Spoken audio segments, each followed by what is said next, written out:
credit score is actually broken up into 5 categories.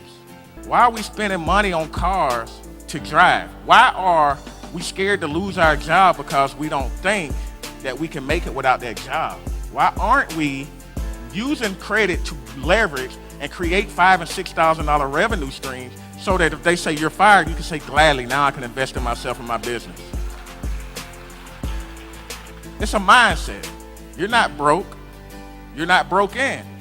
It's just a lack of information. I am just as excited to provide this wisdom to families who have been locked out of wisdom for so long, for literally for generations.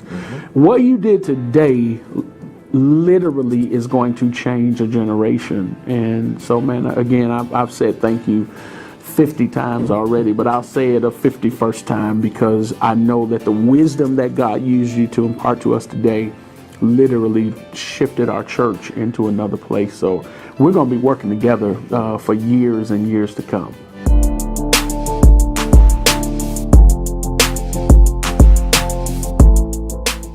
Hey, thank you for taking the time to visit my YouTube channel.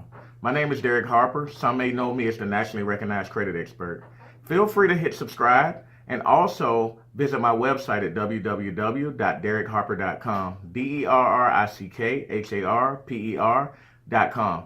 Also, feel free to send me a message, comment, and just drop any kind of feedback in regards to any video that you may want me to drop in the future. Thank you guys for tuning in. Looking to see you around.